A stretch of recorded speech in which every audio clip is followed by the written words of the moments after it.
শ্রদ্ধার সাথে তাকে আমরা মেনে নিয়েছি। ফল এই পর্যায়ে আবারও কিন্তু আক্রমণে মাদারীপুর কিন্তু না, শেষ পর্যন্ত নিজেদের সীমানা থেকে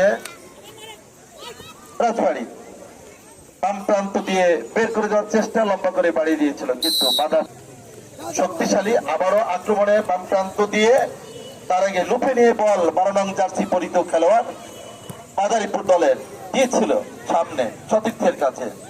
এখনো মাঝ মাঠে মাদারীপুরের পায়ে বল বাম প্রান্ত দিয়ে আক্রমণ খেলোয়াড় ডিফেন্ডার দৌড়ে এসে ক্লিয়ার করার চেষ্টা, হেড দিয়ে আরেকজন কি করতে পারে জানি না, কিন্তু বল পড়লো গিয়ে মাদারীপুরের খেলোয়াড়ের পায়ে, তাদের সীমানায় লম্বা করে বাড়িয়ে দেওয়ার চেষ্টা ডান প্রান্ত দিয়ে।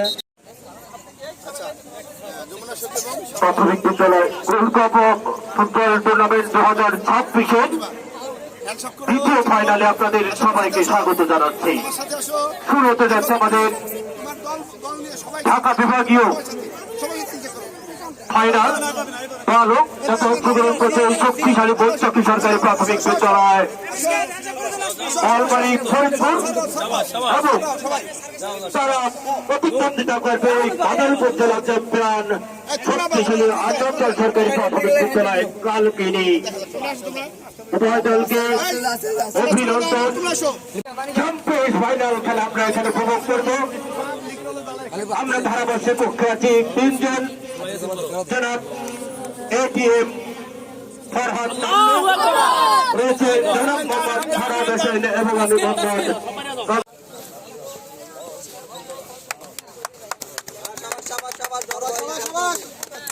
আমরা দেখছি দুটি দলই গুটি গুটি পায়ে মাঝ মাঠে চলে যাচ্ছে।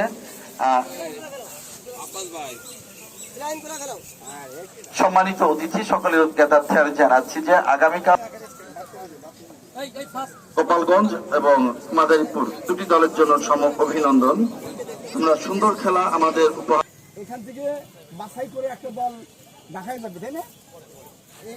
এখান থেকে যে দলটা দিচ্ছে সেই দলটাই আমাদের দল। দক্ষিণ প্রান্তে যারা খেলছো খেলা বন্ধ করো, শোনারা। যমুনা সেতু এবং শাপলা কোনটা নির্মাণ?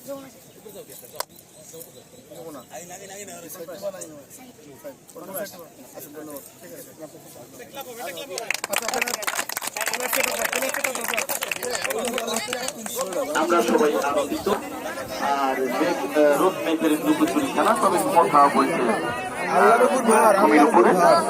অত্যন্ত সহায়ক, তার মধ্যে গরমের ব্যবসা গরম সমস্যা থেকে